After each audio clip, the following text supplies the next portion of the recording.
Bless up, fam. How we doing today?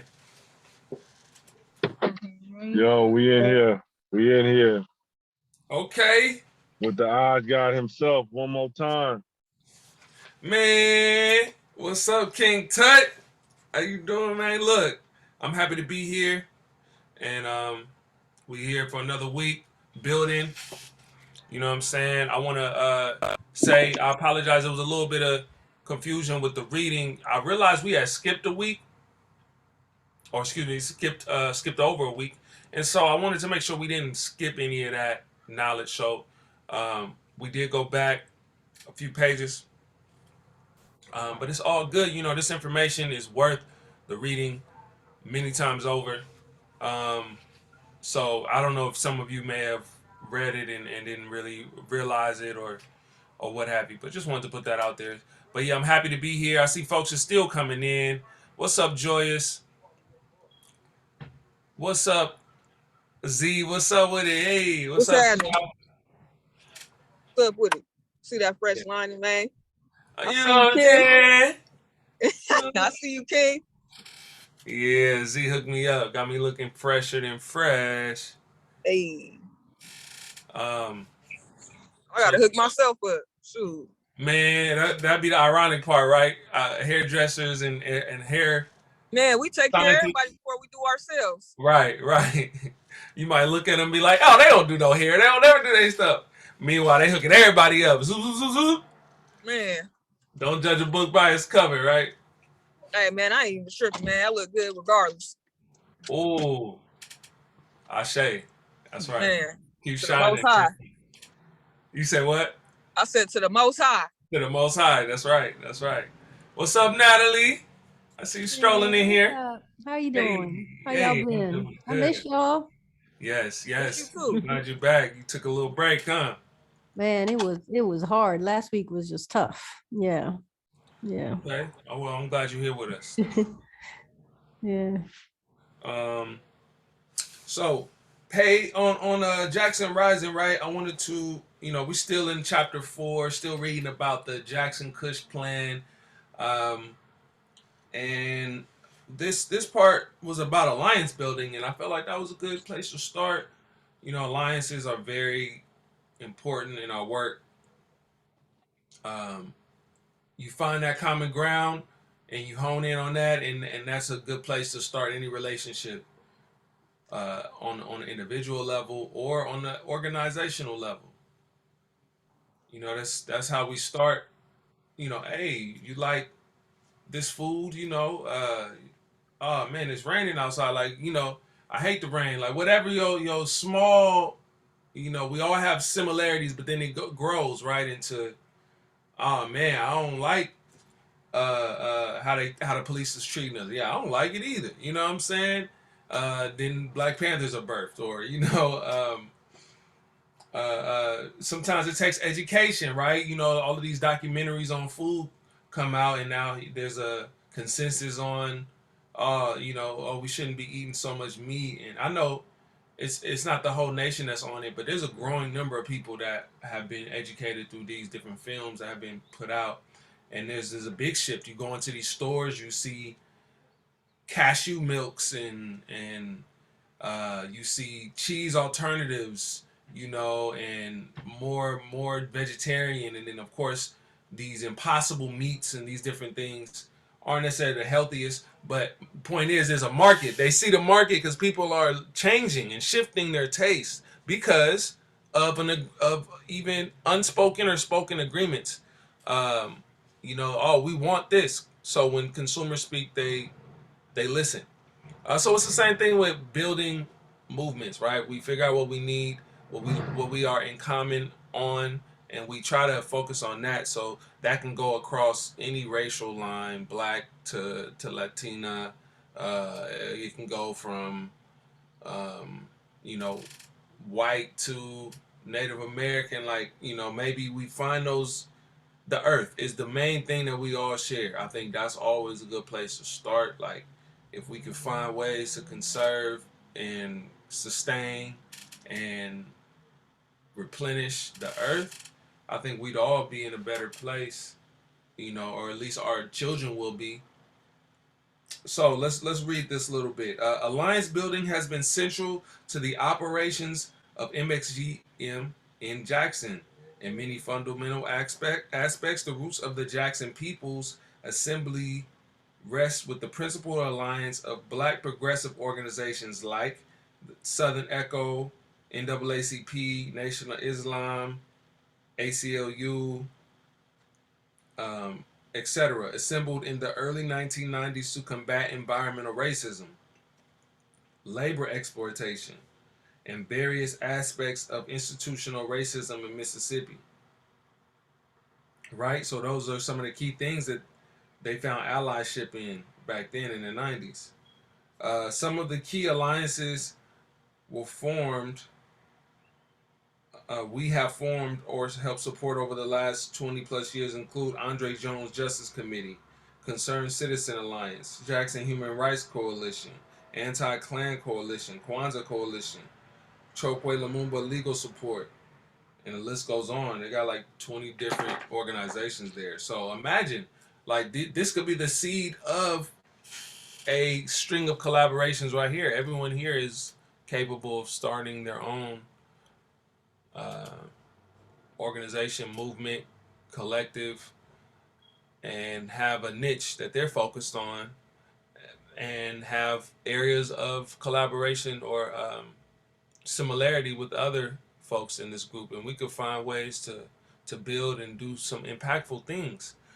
So I wanted to read that just to give us a little more um, space to think about how we can involve others in what we're doing.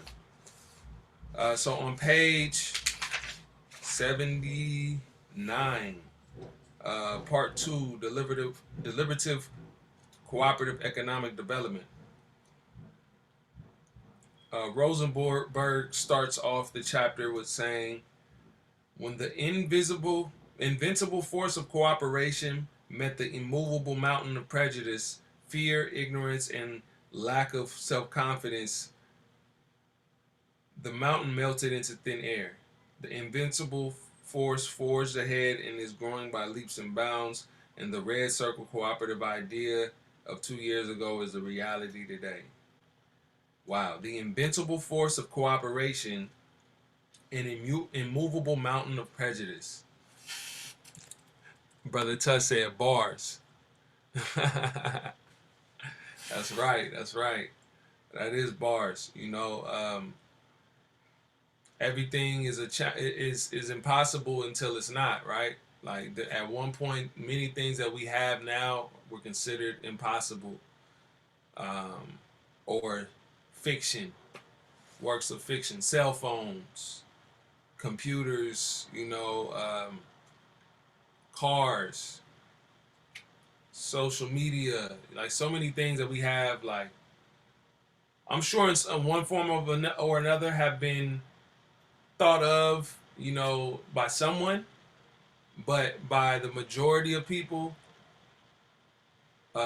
it's not really seen. It probably wasn't seen as something that's possible. I mean, people who tended to the earth and understood herbology at one point in certain places were considered witches. You know what I'm saying? So it's like the trajectory of human existence and consciousness has been on an interesting movement, and sometimes it seems like it's going up, and then other times it seems like we have dips. But our perception of what's possible can change, is my point. And so what was immovable at one point is not always that. And I feel like technology is a great equalizer in a large degree. So we'll see, I think, certain things that we've been troubled by in society not necessarily go away, but lessen, I think, over time. That's an optimistic look at it. Sometimes I feel pessimistic. You catch me on a different day, and that might shift. Um, but yes, detoxing from dominance to cooperation is hard, though. Oh yes, thank you, Natalie. That is real. Um, I mean, yeah, where do you go without your phone? Like, you really feel naked if you leave the house without your phone. That is like, sometimes I feel my phone vibrate and it's not even in my pocket. It's like it's so like ingrained in our nervous system now. It's almost scary. Like when you think about it, they talk about cyborgs and stuff, and I don't know how y'all feel about Elon, but he said we already there, and I had to almost agree. Like we are tied into technology at a point now where even though it's not connected to us, we are connected to it so much so that it's almost like hard to live life without it. So that is a major example of our dependence on technology or corporation, excuse me, because they own these technologies, and um, they don't necessarily serve us all the time. Who's using who? We the phone or us by the phone? Mm, that's a bar right there. I mean, I would say both are true. We're using the phone, and the phone is definitely using us. It's studying us. It's learning us. It's listening to us. Uh, I heard of this robot program that this. Okay, I know you guys have seen Black Mirror. If not, it's okay. It's like 2020 Twilight Zone. Um, there's an episode where you can put your consciousness onto the phone, and a person could text that number that has your consciousness linked to it, and you can converse with it, and it'll respond as if it was you. That's one of the episodes. In real life, that's a thing though. So this lady, she created a program based on a text thread from her friend that had died suddenly, right? And she created a software that will respond to her as if it was him, and she found it very therapeutic. And she shared it with her mutual friends of that deceased friend, and they also found it very therapeutic. And she was reading some of the text messages for her studying, and she was saying like, wow, like I was learning things about my friends that I didn't even know. They were being more vulnerable with this robot than me. And so now it's actually she scaled it up, and now she created a program, and I'm sorry I don't have the name of it, but she created a program in which people are now considering this to be therapy to some degree. It's not in any official sense, but it's being studied as a possible therapeutic thing to have this app that you can text that learns you as you text it, and then you can like talk to it. I'm a little hesitant about that, but I don't know what y'all think about that. I mean, I know this is a bit of a tangent, but this is where we're going in the future, and so um, I don't know. How do y'all feel about that? I would love to hear y'all view.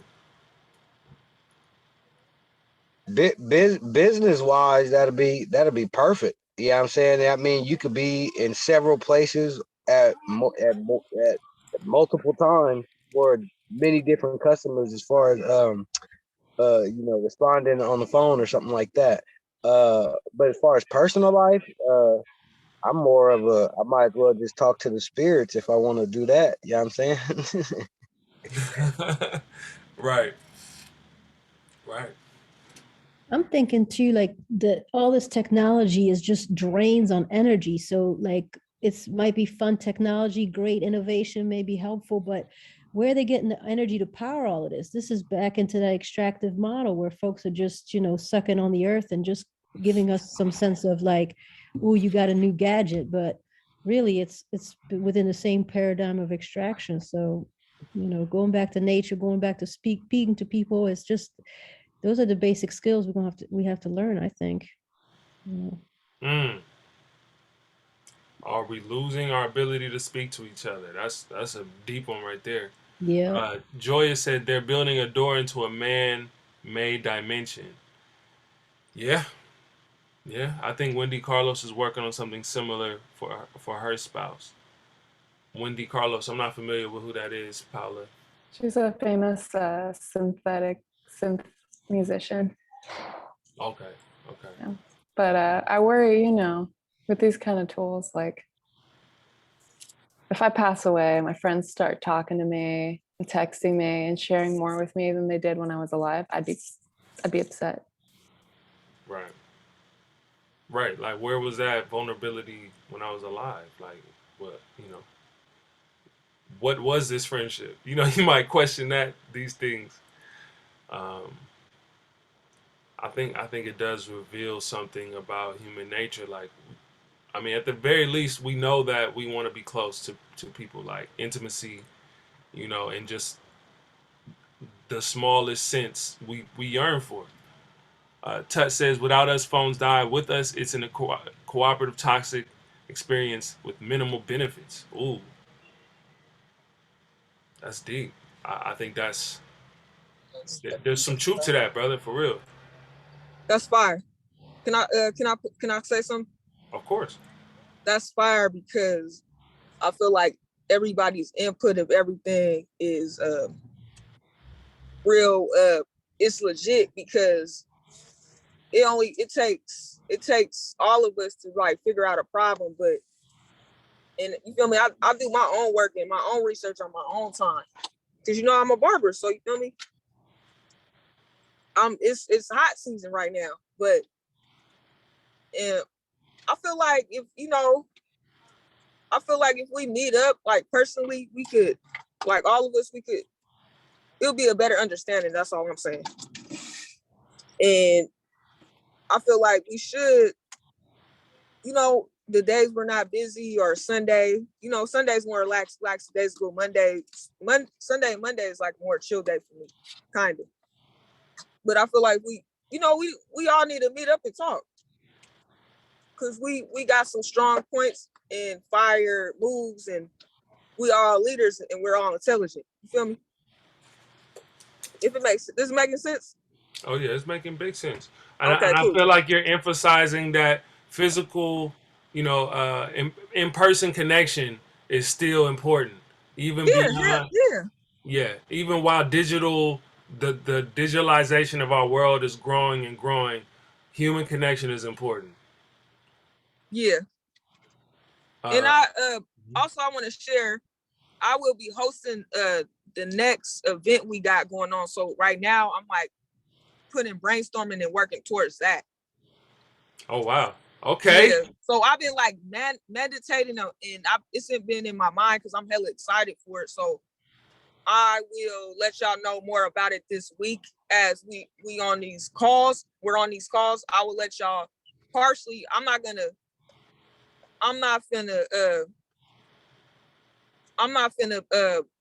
take up the time talking about it, but I'm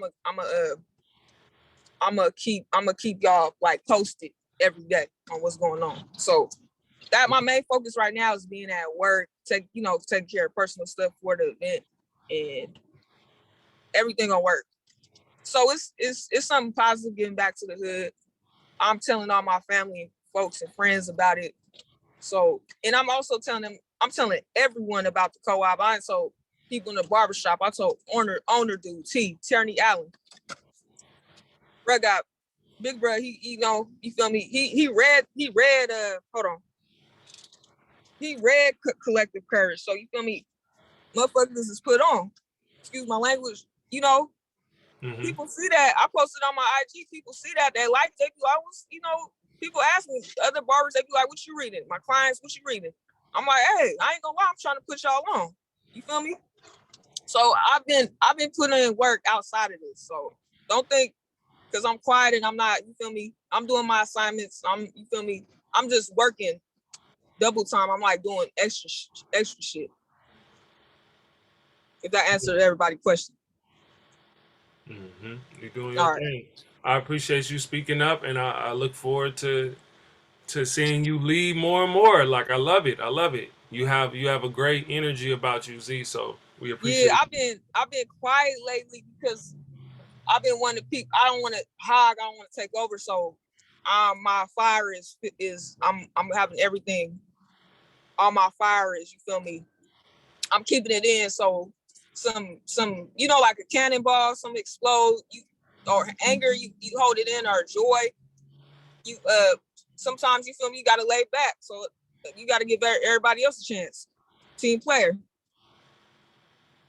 Yes. And a side note to the tangent that I brought up earlier, the app is called Replica, Replika. So if you guys just want to look it up, so you could research it on your own. But yeah, thank you, Z. I Yeah, appreciate all you. good. I appreciate you. So yeah, let's keep going. Um, in his 1903 book, well, actually, I'm sorry. Almost hourly, the National Office of the Young Negroes Cooperative League is receiving the Macedonian call for those who are convinced that the Negro's economic future is largely in his own hands. Today, it is a letter from Mississippi or West Virginia. Tomorrow, it is one from Arizona or California.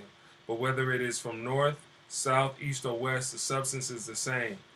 The Young Negroes Cooperative League and its program is being looked upon as the way out for the Negro.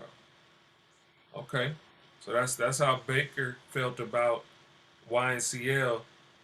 She felt like it was the way out. I feel like cooperatives are a way out of poverty and subjugation, because with that culture that we could create amongst ourselves of just cooperating with each other on a more massive scale, we can come together very strongly against the other institutions that have been consistently looking down on us, whether it be the police, whether it be the the school system, prison system, that goes in line with the police. So um, we can advocate for ourselves better. In his 1903 book, The Souls of Black Folk, W.E.B. Du Bois predicted that race would haunt the 20th century. He also predicted that the pursuit of individual economic advancement would hinder African American growth and development. Mm. So we battle with that now, right? We're on page 79. 79. Um, it may not have the page number on there. It's one of those like blank pages, but right, right at part 2. So yeah, the individual pursuits against collective intention. I think we noticed that. I mean, like hip hop, right, is very aspirational, and I think often it's about what I'm gonna get, and I think that is also capitalism. Like I heard a very good kind of argument to the disrespect that you hear from rap music and everything. It's like the misogyny. They were talking about the misogyny, and they were saying like, well, oh, it was KRS-One. It was KRS-One, and he was talking to, I think, Arsenio Hall, and so it's one of his early interviews, and he was saying, well, um, before you get to the institution of hip hop, where do most people get their knowledge from before they even can rap? The church I'm gonna speak on that. and and the school system, and what do you say, the church, and he said the school system. And in the church, he brought it to the church because he was saying um, the woman isn't even in the Holy Trinity, right? You have the God, or excuse me, Father, Son, and the Holy Father, Ghost. Son, and the Holy Spirit, right? And so it's like, these different things of leaving the woman out. Like there's seeds of that before you even get to hip hop. You know what I'm saying? That have not been addressed in various parts of our culture, not just religion, but that was just one of the things he said. And so I felt like that was something that we have to look at when we look at the culture that we produce as Black people. Like we say, we critique ourselves a lot, and I feel like we have to look at where that comes from. A lot of the times to really have a source, a true adequate look at where we are, and that doesn't excuse what we should be getting better at, right? But I feel like when it comes to individual pursuits, like we're in the land of capitalism where that is what it's about. It's about going for self. It's about doing for self. So so we can't be naive to say that, you know, it's hard. It's not easy to just go against that, you know. But what are some ways to do that? What are some ways to sustain ourselves collectively? Um, oh, you gotta go. Okay, Natalie, it's all good. Z, you had something to say real quick? With the hip hop thing, it's a culture and way of living. You talk about what you've been through, just like how we grew up in the hood. The shit we've been through, the stuff the traumatized and the PTSD and our loved ones, you feel me, pimping, macking, whatever, hoeing. It's just an example. You know, Black Panther. Basically the hip hop culture, it could be negative, but it's positive. Like look at common sense. You feel me? It's Talib Kweli. It's positive. It's positive rap, but you feel me? The popular, the popular bad cussing they talking about, it's out there to brainwash our youth. You feel me? But hip hop is not a bad thing. It actually comes from New York. It comes from, you feel me, Philly and the East Coast or wherever. Some rappers from Oakland. All rap ain't bad. You feel me? Me and Don, we talk about spiritual stuff, but you feel me? We put a twist to it. We put our own. It ain't always bad, but we our own folks. We done been through it all. So if you want to tap in with us, Zen, King Don, King Don X. Check us out. I'm about to get back in the studio. Oh yeah, all rap is definitely not bad, and I think that, often we get that rap or that bad rap, no pun intended. You know what I'm saying, to be a specific way, or to basically be the cause of the ills of our community, and that's not true. You know, when you look at before rap music, we had black exploitation films, and so we had negative images before we even had rap. You know, Rudy Ray Moore, who's credited to contributing to rap in the way that he brought Dolomite to the screen and he spoke in these rappy ways. Like the origins of it came from there. We had the N word being used. We had pimps and hoe.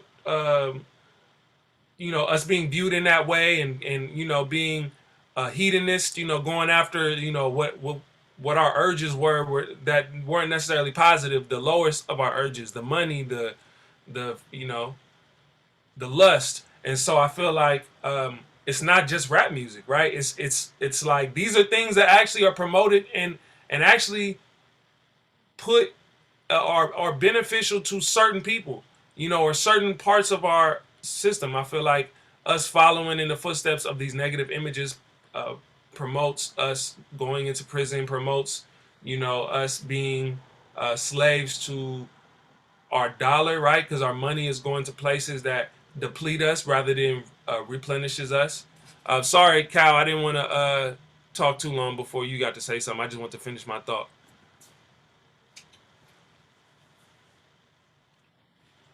Okay. Yeah, so that's how I feel about that. So yeah, we got time, y'all. I appreciate everybody listening One to more me. thing. Go on, Z. Go ahead, do your thing. Yeah, even with the bad raps, you find a positivity in it. You could be talking about your past life or stuff that's going on. Like I said, I could be talking about stuff that's going on in my life or from my past life or my experience. It's like poetry. It's like you're expressing yourself, your feelings. It's a story. Rap is a story at the end of the day. Nine Right. times out of a lot of these rappers, they rap about stuff that ain't even true. I rap about stuff that's going on in my life, which is Right. true. And I just put a little twist in it. Because you feel me? I'm Z at the end of the day. All I can do is be myself. I don't try to perpetrate to be something I'm not. Even though I look the way I look, I'm still Z, and I'm gonna leave it at that. I'm myself. Raquel says, right, can't blame rappers for lifting up their experiences. We should question why these experiences are so negative to begin with. system change, not blaming artists for expression. Yes. Yeah, that's true too. Thank you, Raquel. That was said very well.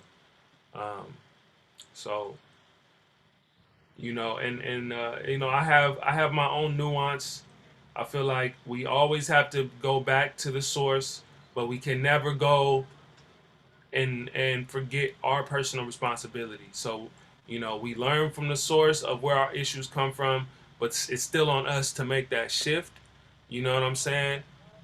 So, although um, folks criticize hip hop, those criticisms aren't completely unfounded. You know what I mean? And as a person that's in it, I feel like we gotta have a more balanced view, and I feel like that there is some balance, but we gotta understand that there will always be an incentive to push the negative aspects of ourselves. So we have to push the positive because it's gonna be it's easy for us to push a negative because it doesn't take much to stay there. Sometimes it takes work to elevate your consciousness, right? So that music inherently is not the most popular because most people, are consumed by different things in their life. So they're not necessarily trying to raise your consciousness, because that takes work away from surviving, which a lot of people are in. They're in survival mode. But at the same time, we just have to keep these things in mind. So I appreciate everybody. Um, yeah, so we'll be back tomorrow, same black time, same black channel. And I love y'all. Have a good rest of y'all day. Well, you too, man. Stay up. Peace. Thanks, y'all. Have a good day.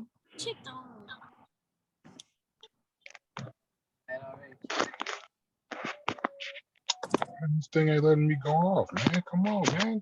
Bro, what the fuck, bro?